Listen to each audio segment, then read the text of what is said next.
Bueno, vamos a avanzar un poco más ahora. En vez de generar los diagramas de fases de presión versus composición, vamos a generar el diagrama de fases de temperatura versus composición.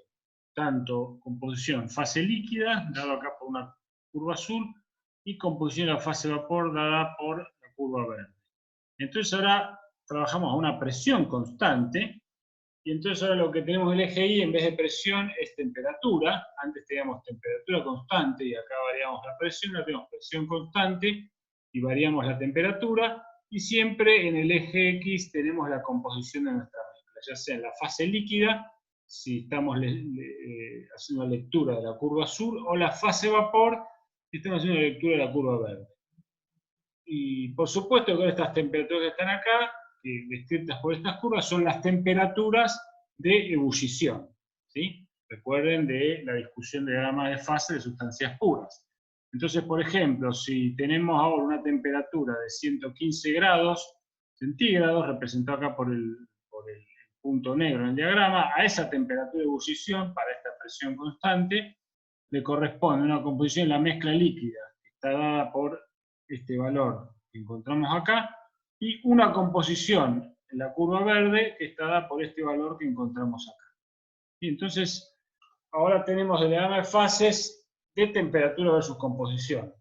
La curva que describe la temperatura de ebullición con función de la composición de la fase líquida, que es azul, fíjense que no es una recta, como era antes, cuando acá tenemos presión, dada por la ley de Raoult, deja de ser una recta porque el vínculo entre la presión de vapor y la temperatura sigue una funcionalidad que no es lineal, sino que recuerden ustedes que hay una dependencia logarítmica o exponencial entre la presión de vapor y la temperatura.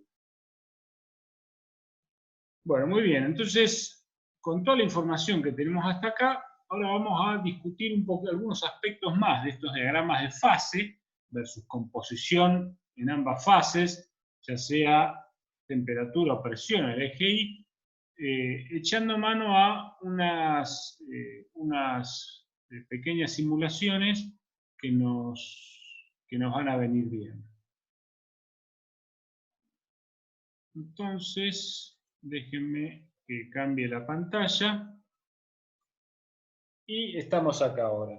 ¿Sí? Entonces, fíjense, esta es una simulación que nos permite discutir varias cosas respecto a los diagramas de fases en una mezcla. ¿Sí? Por ejemplo, podemos discutir, como habíamos empezado al principio, el diagrama de fase presión versus composición, o, si cliqueamos acá, podemos discutir el mismo diagrama de fase para temperatura versus composición. ¿Sí? Retornemos por un momento al de presión versus composición. Está acá y moviendo esto le podemos cambiar la temperatura constante. Fíjense que si yo aumento la temperatura constante, estoy discutiendo el sistema, obviamente las presiones de vapor se incrementan. Si yo disminuyo la temperatura, las presiones de vapor disminuyen. Entonces, bueno, dejemos alguna temperatura, acá fija, temperatura constante, y fíjense, tenemos el diagrama que habíamos discutido anteriormente. La línea azul nos describe la composición en la fase vapor, en la fase líquida, perdón, la curva verde nos describe la composición en la fase vapor. Fíjense que acá está escrito, esta es una mezcla, esta simulación es una mezcla de hexano y octano, dos moléculas, son dos hidrocarburos, el hexano una cadena de 6 carbonos con hidrógenos, el octano una cadena de carbonos una cadena de 8 carbonos con hidrógenos. Sus interacciones son muy similares y por lo tanto obedecen esencialmente muy bien la ley de Raoult, se comporta una solución ideal.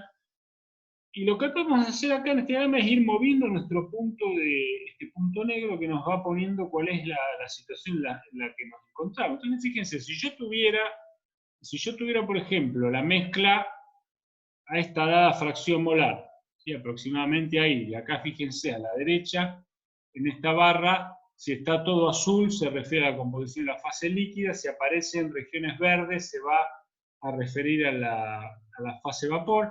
Un punto a esta presión acá en el diagrama de fase, fíjense, corresponde a la fracción molar que leo en el eje X05, y está todo azul, significa que acá la fase estable termodinámicamente es el líquido. Y recuerden que esto lo discutieron cuando miraba las sustancias puras. Si yo me encuentro por encima de la curva del equilibrio, entonces la fase estable es, en este caso a presiones altas, la fase estable es la fase líquida.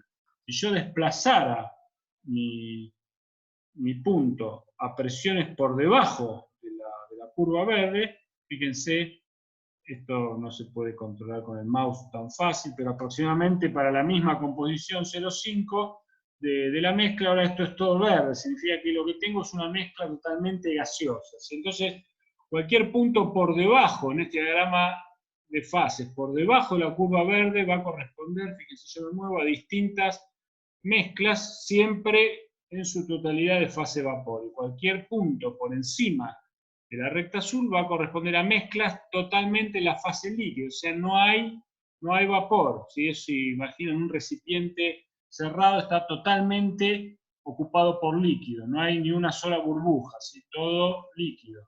Estoy por acá abajo, imaginen un recipiente donde no hay ni una pequeña gota de líquido, es todo vapor. Ahora, en cuanto yo coloco este punto en la región entre la recta azul y la curva verde, entonces me aparece equilibrio de fases. ¿Sí? Entonces empieza a regir lo que discutíamos antes. A una dada presión externa, fíjense, yo me muevo acá, voy modificando las composiciones de la fase líquida y la fase vapor. ¿Sí? Fíjense cómo se mueven el diagrama a la derecha, azul y verde. Entonces, a cualquier presión, por ejemplo, si me paro acá está la presión, 1,56 bar, a esa presión tengo equilibrio de fases y le corresponde, mirando el punto sobre la recta azul, una composición de la fase líquida de 0,44 fracción molar y una composición en la fase vapor, yendo a la curva verde, de 0,8 en la fase vapor. ¿Sí? Fíjense que la fase vapor, una dada composición, la fase vapor siempre está más enriquecida en el componente más volátil. ¿Sí? Y la fase, eso es una regla general que ustedes lo pueden ver. Ahora imaginemos otra situación. ¿Qué pasa si yo estuviera acá, por ejemplo, a esta presión, si yo tuviera un recipiente vacío y a esta presión inyecto al sistema una mezcla de esta composición, 0,59 molar en el componente este hexano, inyecto una fase gaseosa. ¿La fase gaseosa, cada mezcla gaseosa, es la fase estable? No. Estoy en una región de la fase estable es el líquido. Entonces, ¿qué va a ocurrir? Inmediatamente, todo ese vapor que yo